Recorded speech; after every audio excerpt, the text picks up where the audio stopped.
Bueno, buenas tardes a todos. Estamos aquí una vez más en una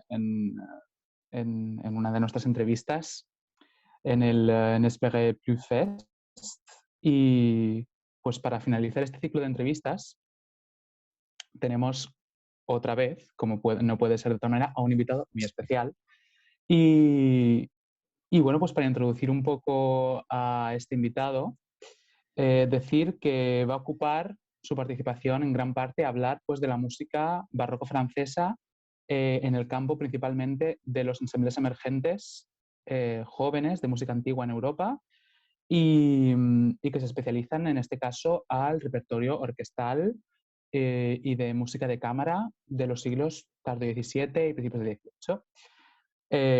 Como representante de este género no podemos tener a otra persona que no sea a Julio Caballero Pérez, en representación también de su ensemble El Gran Teatro del Mundo. Pues para introduciros un poco a Julio, aunque luego supongo que se presentará él en persona también, deciros que ha estudiado clave en la Escola Cantorum Basiliensis y en l'Haute École de Musique de Berna,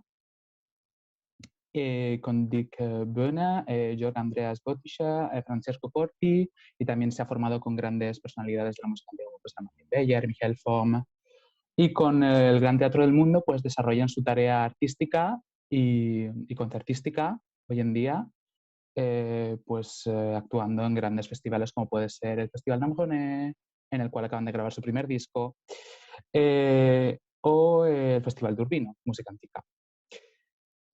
Sin más preámbulo y para lanzarnos ya a tope con la entrevista, le damos paso a Julio. Hola Julio, bienvenido. Muy Hola. buenas. Muy buenas, ¿qué tal? Muy bien. Aquí terminando la semana de un poco Pues trabajo de estar sentado en la mesa pensando y leyendo. ¿Cómo vais vosotros? muy bien. Pues nada, pues igual de sentados en realidad. Un poco vida Yo con sedentaria. frío. Bueno, eso yo creo que todo el mundo. Ay, qué remedio. Es Pues lo sí, que- sí, pero nada, bien. Mientras uno se mantenga productivo, oye, pues a tope, claro que sí. Exacto. Exacto, pues nada, te acabamos de presentar y nada, estamos muy contentos de tenerte aquí parece un poco un podcast así como muy famoso en realidad, pero sin nada más lejos. Pero estamos, estamos muy contentos y vamos a indagar un poco en el tema que nos ocupa hoy, que va a ser pues eso, un poco tu tarea como director de tu propio ensemble, la música que abordáis, cómo la interiorizáis, cómo la trabajáis, cómo desarrolláis vuestra tarea concertística, de programación, Perfecto. de creatividad, bueno, todo esto. Así que sin más preámbulo, pues empezamos. O sea que Lidia creo que te tiene la primera pregunta preparada, así que adelante. Sí.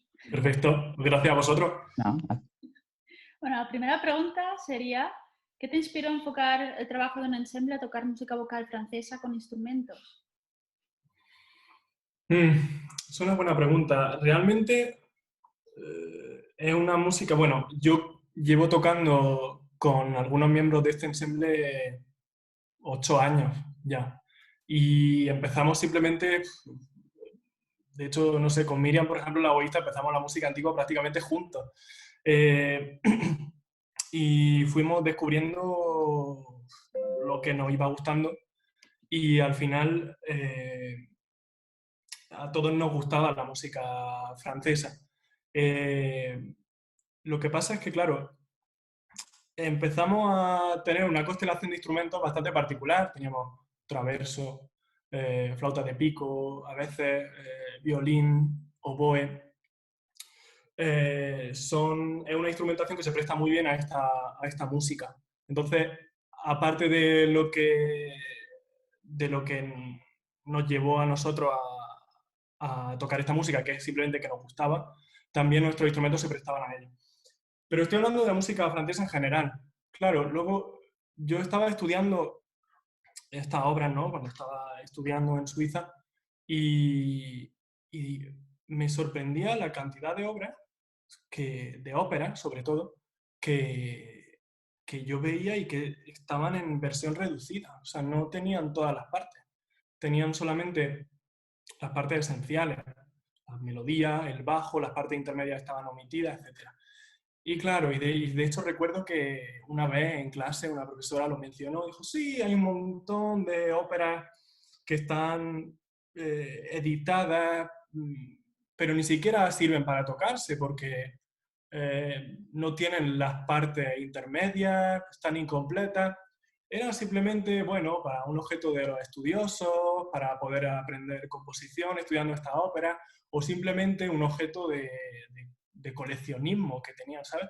Y yo pensando, yo no creo que la razón por la que la inmensa mayoría de óperas del tiempo de Luis XIV y de después en Francia estén editadas en versión reducida sea para que la gente las tenga en su casa limpiándole el polvo. Entonces nos pusimos a experimentar con ellas y descubrimos un repertorio inmenso porque hay muchísimas obras de muchísima calidad y además que te permiten una flexibilidad y una creatividad grandísima. Y así es como empezamos y así seguimos 5 años después. Además de para guardar el polvo, al igual, pues para calzar algún que otro diván así muy fancy también podría servir, ¿no? En este caso.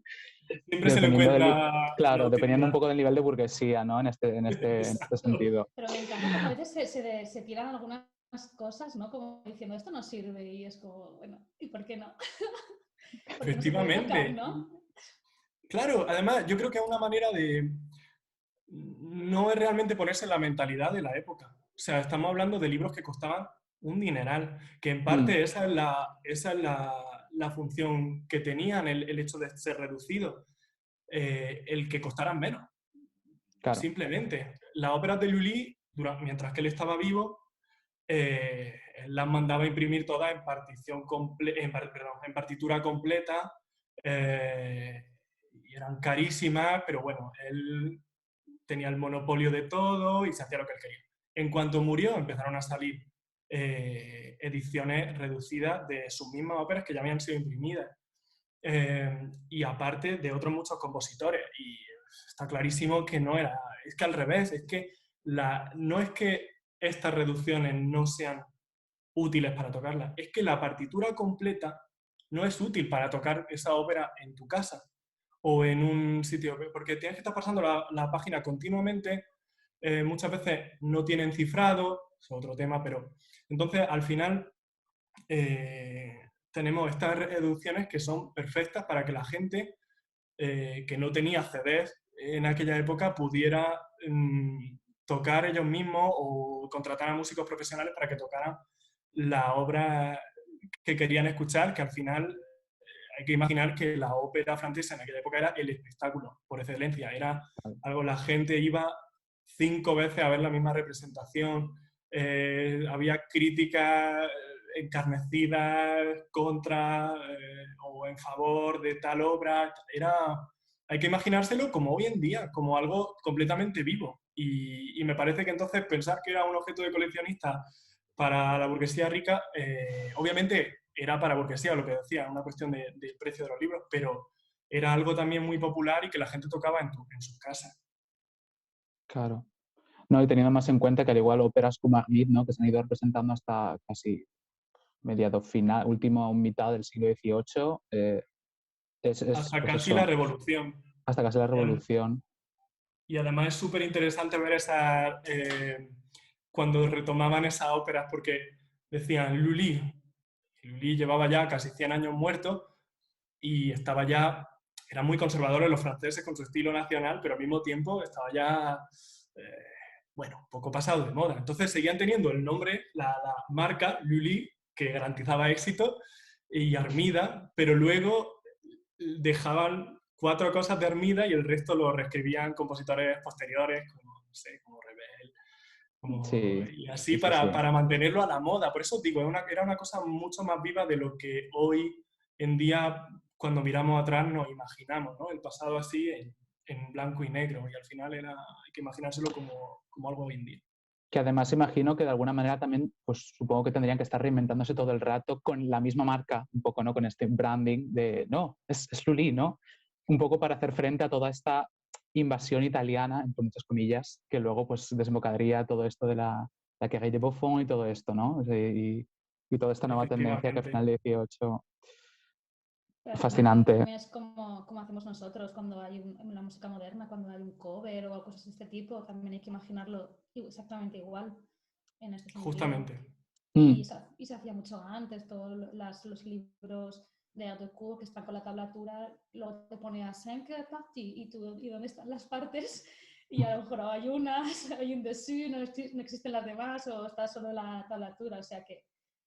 Exacto. Y a nosotros nos pareció fascinante el recrear esta música, porque claro, uno cuando empezamos a tocar, o sea, esta práctica, ¿no? Digamos, de más íntima.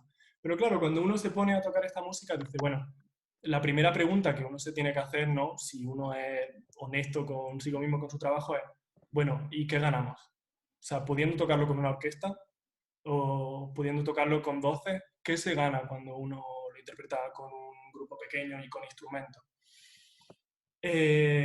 Para empezar, yo creo que hay una cosa muy práctica que era muy relevante en aquella época. Como os decía, la gente no podía pagarse una orquesta en su casa, la mayoría, y es relevante hoy en día, que es simplemente el presupuesto. O sea, hay muchos sitios a los que una orquesta, con sus coros, sus cantantes, no tendrían acceso. Y al tener un grupo pequeño permite llevar a más sitios. Pero además, creo que la ventaja que tiene es justamente esa, como tú decías, ¿no? Esa posibilidad de hacer covers, ¿no? Esa posibilidad de explorar con las diferentes combinaciones de instrumentos, de explorar los colores a un nivel mucho más quizá individualizado y personal de lo que uno lo podría hacer en una orquesta. Y al mismo tiempo es algo muy francés, porque si os fijáis, casi ninguna obra de música de cámara de la época tiene la instrumentación especificada. Sonata en trío de Magamade. Para dessous de viol, flautas varias, violines. Entonces, al final, son cosas que claramente se hacían y, de hecho, ellos tenían un gusto muy claro, algo muy francés, el unísono. El color del unísono, de varios instrumentos tocándolo a la vez. Y eso es algo, al final, cuando juntas varios instrumentos distintos, nuestra intención es que como crear una especie de super instrumento, ¿no? Con un timbre completamente distinto a los instrumentos por separado, ¿no? Entonces, y para terminar, lo que más me parece importante que se puede conseguir tocándolo en un grupo pequeño es la individualidad. El hecho de que la personalidad de cada músico se vea reflejada en cada parte. El hecho de que nosotros podamos podamos repartir los solos, cada músico pueda tener el rol de acompañamiento, pero también de solista, y al final del concierto que el público tenga la sensación de que de alguna manera nos conoce un poco a cada uno, ¿no? Totalmente. Muy, muy, muy interesante lo que cuentas, Julio. Y un poco en relación con esto último que has dicho, ¿no? Un poco la individualidad, el protagonismo. Pues lo quiero enlazar con la segunda pregunta y es un poco llevado este concepto a escena, a una escena de ópera, una representación teatral, cantada en este caso. Vuestra labor y es un poco ejecutar esta escenificación con instrumentos. O sea, estáis dando voz a algo que per se ya tiene voz. Se supone que ya tiene que tener voz, ¿no? Y me parece muy interesante el cómo trabajáis, el cómo decidís, bueno, cómo estructuráis en general vuestros conciertos y vuestros programas en base a qué rol le asignáis a cada instrumento para según qué pieza, ¿no? Ahora lo que vamos a escuchar un poco, ahora va a haber aquí una especie de patrocina, no sé cómo en los anuncios, ¿no? De la tele. Vamos a escuchar un fragmento de una de vuestras piezas, bueno, es una reconstrucción, imagino, de cámara, del área de Ahmed Faï de Amadís, la ópera Amadís de Lully. Sí. Vamos a escucharla y y un poco pues cuando la escuchemos y os hagáis, nuestro querido público se haga una idea de a qué nos referimos, entonces procederemos a comentarla.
Bueno, pues en esta pieza hemos escuchado que, bueno, pues una especie de diálogo, ¿no? En realidad originalmente, no lo tengo muy claro, porque no me he parado ver a la partitura.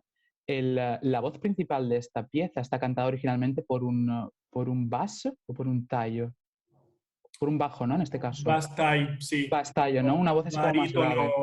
Hoy en día, para que no entendamos. Sí, exacto. Y luego, en respuesta a este canto así como más desgarrador, ¿no? De traición, de desasosiego, podríamos decir, ¿no? Todo muy tenso, muy, como, no sé. Le responde una voz del dessus, que está en este caso representado por el traverso. A mí lo que me parece fascinante un poco de esta versión es cómo habéis pensado la asignación de los personajes a instrumentos y cómo intentáis evocar la voz y la individualidad de cada personaje, ya no hablando per se de tesitura, que también, ¿no? Asignar una tesitura vocal a un determinado instrumento, sino el carácter y el dramatismo, ¿no? de lo que exige la escena a los instrumentos. ¿Cómo os afrontáis vosotros a este trabajo durante todo un programa en general? Bueno, pues justamente yo creo que esa es la clave para empezar lo del programa. Creo que es importante, voy a tomar tu pregunta un poco a la larga para poder... Claro. Realmente esta música... creo que es importante que la gente tenga claro qué tenemos entre manos, ¿no? La ópera francesa es muy distinta de la ópera italiana. No tenemos esta segmentación clarísima de recitativo, donde ocurre la escena, donde pasan cosas, arias, donde nos paramos a recrearnos sobre una sensación, sobre lo que nos acaba de pasar, y luego otra vez el recitativo, donde ocurren cosas, y así uno acompañado normalmente solo por el bajo continuo y el otro por toda la orquesta, ¿no? En la ópera barroca francesa esto es mucho más fluido. Perdón, hablo de ópera italiana en el sentido de Händel, Vivaldi. En realidad, los franceses toman esta estructura más fluida de la ópera primera italiana. Hablamos de Cavalli en este sentido, ¿no? Un poco más. Efectivamente, varios de los cuales fueron a París, además, en fin.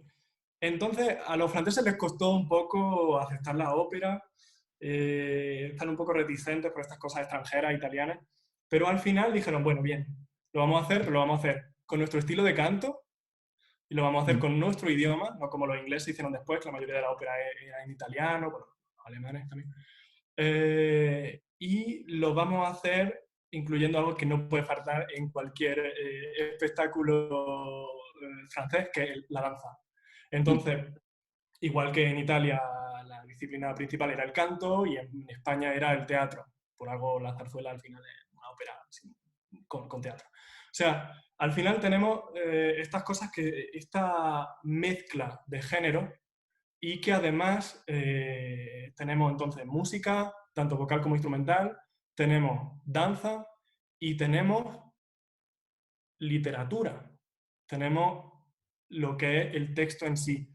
Y claro, por algo se llama, igual que los primeros dramas italianos, las primeras óperas italianas, ¿no? Drama per musica, al final esto se llama tragédie en musique. Lo importante es el drama, la tragédie. Y al final, ¿qué pasa? Para contar esto, la estructura es mucho más parecida a la de un teatro cualquiera. De repente tenemos, cualquiera, pero un poco fantástico, o sea, ya me entendéis, o sea, de repente tenemos Mercurio que baja en Un castillo su del carro, cielo, claro. suspendido, y entonces tenemos un interludio instrumental de 30 segundos que describe esa acción. Luego Mercurio le habla al héroe y le dice lo que acaba de pasar, y entonces el héroe se queda un minuto lamentándose y de repente aparecen dos personajes que le interpelan y luego de repente hay una tempestad y de repente todo se para y se ponen a bailar. Como que hoy en día nos parece muy raro, no ellos, obviamente, sino los bailarines. Nos parece un poco raro además, pero en realidad es lo mismo que pasa en los musicales modernos. Entonces, toda esta fluidez, que es genial, hace al mismo tiempo que si tú extraes esos pequeños 30 segundos en los que baja Mercurio y los pones en un concierto, eso no es algo que se tiene por sí solo. Tienes que construir, tienes que recrear el ambiente narrativo, el ambiente teatral del que están sacadas estas obras. Entonces, al final, construir un programa con estas obras, como yo lo entiendo y como me parece que es más eficaz, es al final hacer como tu propia ópera, como encajar todas las piezas de este puzzle y meterlas en su contexto y encajarlas, ordenarlas para que al final terminen contando una historia. Entonces, el fragmento, por ejemplo, de lo que tú me has dicho, es efectivo por sí mismo.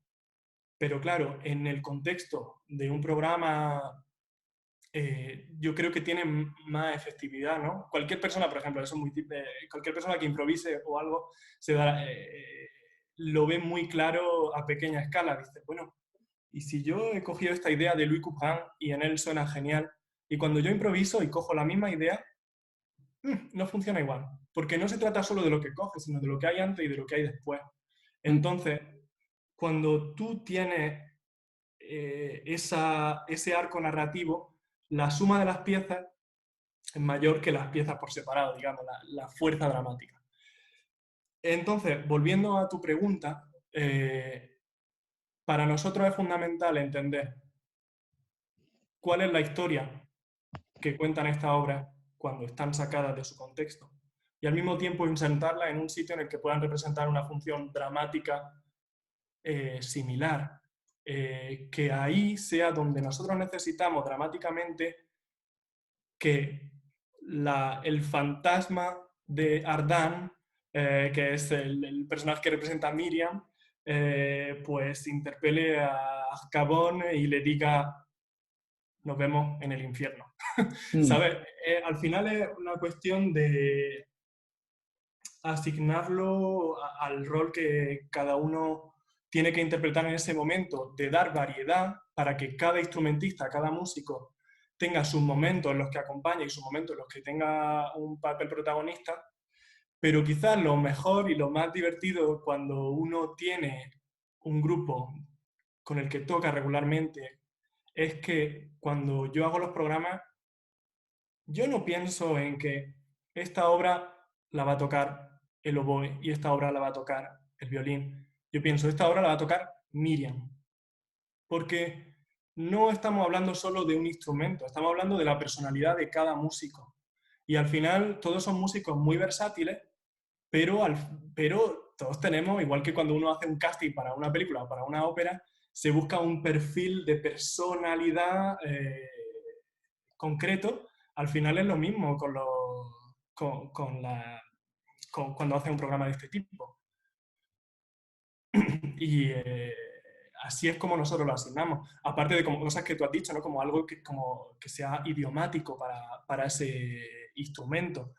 Pero al final, como decíamos, la música francesa tiene la ventaja de que es intercambiable. Hay pocas cosas que están realmente escritas para un instrumento. Y la vocalidad, como dice Mufat, ¿no? El lenguaje instrumental y los ornamentos beben de la pura fuente de la vocalidad, como él dice. Al final, incluso las obras que no son vocales, nosotros intentamos inspirarnos en el canto, ¿no? Que es como una obviedad lo que estoy diciendo, pero realmente es algo que tenemos muy presente. Ya no solo sobre la investigación y sobre, pues eso, un poco el contexto narrativo, como tú bien has dicho, sobre cómo situar una pieza y otra y cómo se desarrolla la música dentro de este mismo, sino también me llama mucho la atención, ¿no? Porque básicamente en esta pieza hay claramente un personaje masculino y un personaje femenino, ¿no? Y cómo trasladar los rasgos y los caracteres de una voz masculina, de una voz muerta, en este caso, ¿no?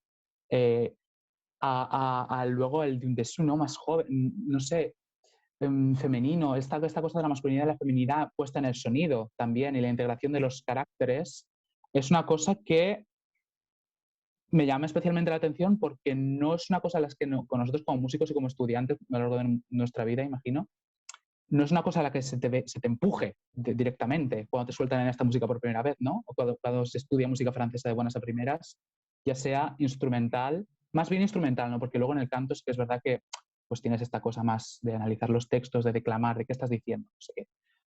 Pero puestos en el ámbito puramente instrumental, tienes que interiorizar un personaje, ¿no? Y jugar también con eso y jugar con la personalidad. Y me llama mucho la atención imaginarme cómo podría ser un ensayo vuestro, ¿no? De decir, ahora vamos a... ¿Cómo lo hacemos, no? Porque claramente los músicos tienen un nivel espectacular y el trabajo está. ¿Puedes contarnos un poco acerca de esto? ¿Cómo desarrolláis este trabajo? Sí. O en qué os inspiráis, ¿no? También un poco, ¿cómo jugáis con esto? Al final se trata de mantener en todo momento una espontaneidad en la música. Eso es muy importante para nosotros. Nosotros intentamos jugar con elementos, ¿no? Con lo que hemos dicho, con el significado de la pieza, con la instrumentación, etcétera, pero no fijar, aquí vamos a hacer esto y luego lo otro, ¿no? Al final es algo que tiene que salir de la música en sí. Pero claro, uno dice, bueno, qué bien, ¿no? Pues ya está, pues no ensayamos y ya está, que quede todo en la espontaneidad. En realidad es una música que al principio cuando nosotros empezamos a tocar esta música, sobre todo las danzas, una música que requiere una disciplina grandísima, con tanto unísono, con todos los... Al final, yo decíamos, bueno, pues qué torpe y qué bien tocaban en aquella época, porque si intentamos tocarlo a los tempi que tenemos originales, es una cosa de verdad muy virtuosística y nos cuesta un montón ya mantener el tempo, simplemente, que son cosas que nosotros, los músicos de formación clásica, no estamos tan acostumbrados. Tienen luego a los jazzistas que tienen el metrónomo metido en la cabeza. Nosotros, ese tipo de cosas es difícil. Bueno, entonces al final esa música te entrena a muchísimas cosas, pero lo que tú decías justamente de los personajes, al final eso también es un buen entrenamiento porque te empuja a llevar al límite lo que tú puedas hacer con tu instrumento. Si tú con un oboe tienes que imitar a un muerto, o si tú, al ser también en el ámbito instrumental, puramente, si tú como oboe tienes que hacer la parte de segunda flauta, tú tienes que tener el sonido, estoy hablando de Miriam en este caso, pero al final con todos los instrumentos es lo mismo. Claro, Si tú claro. tienes que ser la segunda flauta, porque nosotros tenemos un instrumento de cada, a veces dos violines, etcétera, pero al final eso te obliga a tener una gran flexibilidad. Tienes que tenerla previamente, obviamente, pero al mismo tiempo la desarrollas. Y un ensayo nuestro, pues al final, ya te digo, es muchas veces repetir, ser muy exigente y también analizar el texto, ya no solo el sentido, sino a pequeña escala, la información que nos puede dar el texto sobre la articulación, sobre intentar reproducir las consonantes con tu propio instrumento, sobre cuáles son las palabras claves, sobre qué hace con el lenguaje armónico. Y además, cuanto más te metes en este repertorio, más fascinante es porque vas dándote cuenta de los clichés que tienen, ¿no? De cómo cuando ocurre esta situación normalmente lo expresan con este tipo de música. Y ya eres capaz de reconocerlo y de extrapolar ciertas ideas de una cosa a otra. Y al final, nuestros ensayos se basan mucho en, ya te digo, en experimentar, pero también en mucha disciplina, de repetir y de ser exigentes. Lo bueno que tenemos nosotros es que todos somos muy exigentes con nosotros mismos. Entonces, no hay que decir nada. Ya nos miramos y decimos, vale, sí, esto aquí he hecho una mierda. Otra vez.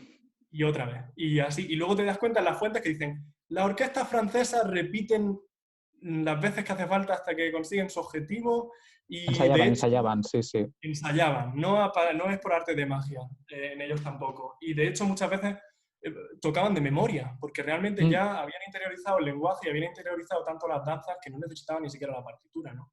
Es algo en lo que nosotros también trabajamos a veces. Fantástico. Es un poco muchas veces por lo que, poco llevándolo también al repertorio que hemos estado tocando nosotros últimamente, nos hemos encontrado muchas recopilaciones de arias también que no vienen con continuo, ¿no? Y me acuerdo de una clase con Michael Form que precisamente decía eso, ¿no? Que no hacía falta notar el continuo. Ellos sabían tocar el continuo de estas piezas, ya las tenían ya en su ADN, todas.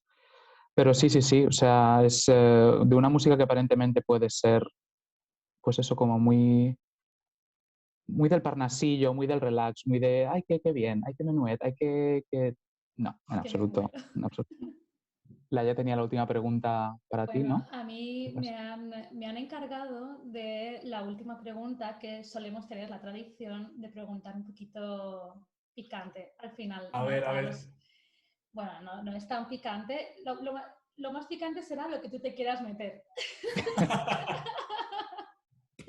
¡Qué miedo! Porque, bueno, después de escuchar todo lo que nos has contado, lo que nos has enseñado también, porque yo he aprendido mucho, y también lo interesante de ver cómo trabajáis, cómo trabajas también al detalle en el grupo, siendo un grupo tan joven que habéis empezado hace bastantes pocos años, y luego también el hecho de que, bueno, tú que eres el director, que también eres español y has decidido en estos tiempos dedicarte a la música barroca francesa. Y bueno, en estos momentos estás como focalizado ahí, ¿no? Y sois un grupo de mucho nivel, o sea, tenéis algo muy, muy interesante y creo que es un poco lo que nos ha llamado la atención a nosotros del ensemble, que transmitís una sonoridad vuestra muy personal y cuando se escucha vuestro grupo se dice, es el gran teatro del mundo, ¿no? Y esto, o sea, es una cosa genial que habéis conseguido. Entonces, un poco la pregunta picante es, o sea, ¿qué dificultades y también ventajas, pero qué dificultades ves en dedicarte a la música francesa en estos tiempos, ya sea en cuanto a programación en festivales o conciertos, en cuanto a crítica por parte de colegas especialistas en antigua, ¿no? Que también a veces somos muy críticos con nosotros mismos? Y cómo, por ejemplo, también vuestro grupo puede gustar a gente que a lo mejor no entiende tanto de música antigua. O sea, un poco estas tres dificultades tenéis, así un poquito de crítica. Pues,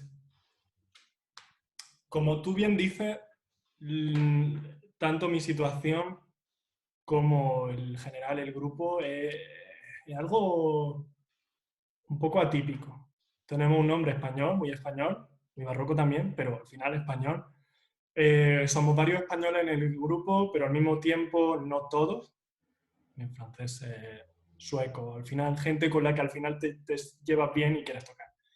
Y estamos basados en España y en Suiza.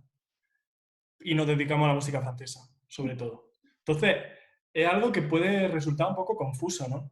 Pero es verdad que hay esta cosa con España, de que si nosotros nos llamamos el gran teatro del mundo o le grand théâtre du monde, nadie nos preguntaría, ay, y llamándote así, ¿por qué no te dedicas al repertorio italiano? O llamándote así, ¿por qué no te dedicas al repertorio francés exclusivamente? Sin embargo, si tienes un nombre español, es que te dedicas a la música española. Son ciertas cosas, bueno, culturales, históricas, que tampoco uno puede luchar contra el mundo. Pero Pero aquí estamos. Entonces, y algo que, bueno, yo no sé hasta qué punto influencia, ¿no? El hecho de tener esta imagen quizás de alguna manera puede resultar un poco confusa. Pero el caso es que nosotros, curiosamente, bueno, ya el hecho de que haya gente que se dedica a la música francesa que no sean franceses, es algo que, como bien sabéis, porque vosotros os dedicáis a lo mismo, es atípico, por desgracia. Es una música que está como muy monopolizada. Y enlazo esto con la segunda pregunta, ¿no? Sobre la crítica. Yo creo que el hecho de que, bueno, hay muchos preconceptos acerca de esta música, la música barroca en general, pero sobre todo la música francesa. Quizá un concepto que lo engloba todo y donde podemos ver un poco la raíz del problema es el concepto del bon goût, del buen gusto. ¿Qué quiere decir el bon goût? Pues es una expresión que los franceses utilizaban muchísimo en el siglo XVII y XVIII y que los franceses hoy en día siguen usando mucho también, más que en España. Y además, sin que resulte nada pretencioso, que a lo mejor en España tiene buen gusto. Puede ser algo un poco... Ellos lo utilizan con total normalidad. Pero en el siglo XVI, XVII y XVIII se utilizaba casi como un objeto, como algo objetivo, como esta persona tiene buen gusto. Eso no es relativo, el buen gusto es el buen gusto. Y claro, en una música, ¿no? Es difícil, hay que admitirlo, es difícil hacerse la idea de cómo tocaban esta música. Pero hemos encontrado este vínculo inamovible del concepto del buen gusto, que tenían en 1700 y tenemos en 2021. Entonces, perfecto. ¿Qué es el buen gusto hoy en día? La moderación. El buen gusto es tenerlo, ¿sabes? Que todo esté pulido, que todo... Una casa minimalista, sin que sea ninguna crítica, es simplemente una cuestión de estética. Llegas, colores lisos, espacio amplio. ¿Cómo podemos pensar que el concepto de buen gusto era el mismo hoy que hace 300 o 400 años? Nadie te lo va a decir así, obviamente, ¿no? Porque es naif, pero en el fondo hay esta cosa, ¿no? Y muchas veces, a pesar de que hay franceses que tocan esta música desde mi punto de vista de manera maravillosa, también hay mucho preconcepto y mucha cosa de abanderarse de esta música nuestra y nosotros sabemos cómo tocarla porque nosotros podemos ponernos en la mente de alguien que toca, que vivía hace 400 años. Yo no sería tan radical y me parece que el buen gusto en aquella época, que es algo que al mismo tiempo ellos cuando dicen, el buen gusto es algo que no se puede enseñar, no se puede escribir con palabras y solo lo puedes aprender escuchando a maestros que lo tengan. Y tú lees eso 400 años después y te dan ganas de llorar. ¿Y ahora qué? Pero podemos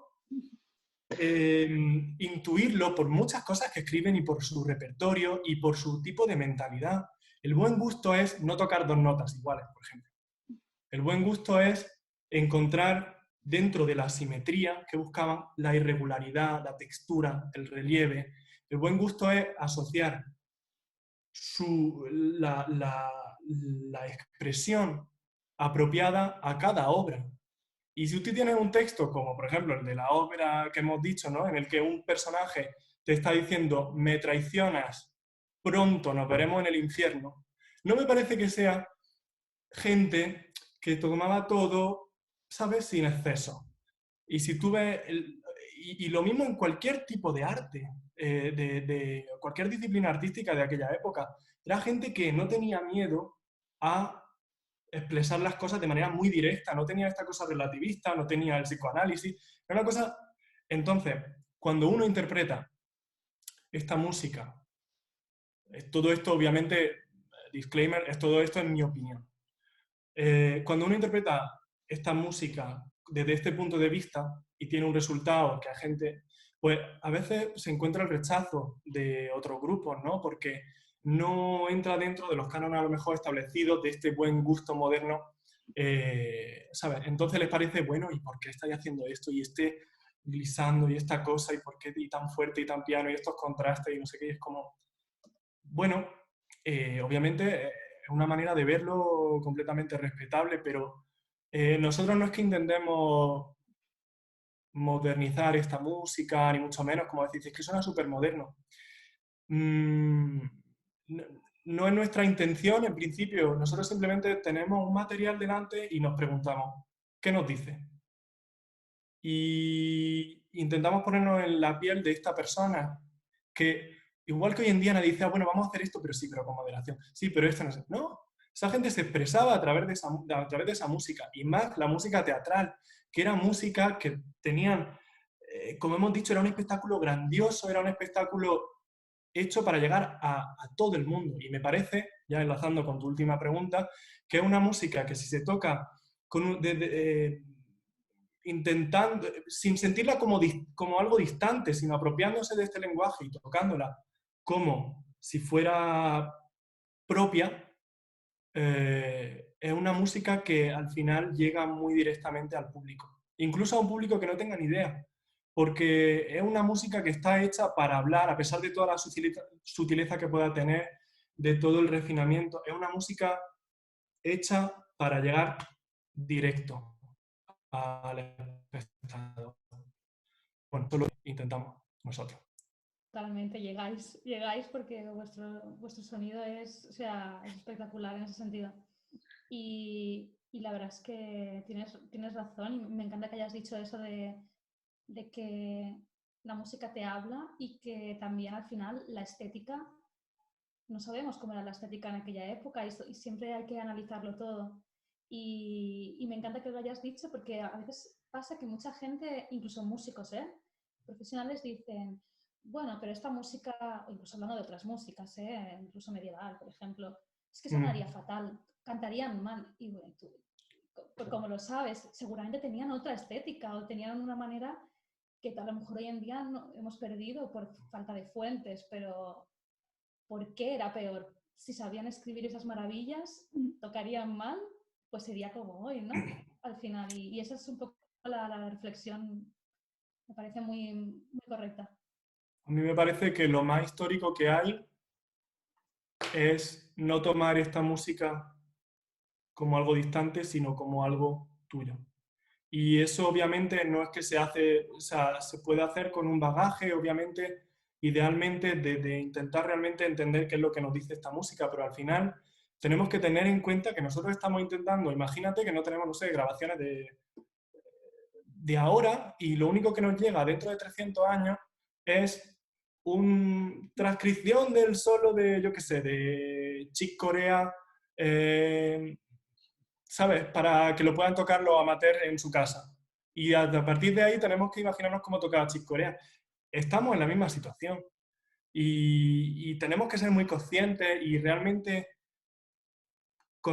informarnos mucho, formarnos, pero al mismo tiempo dejar que fluya lo que hay dentro como hacían ellos.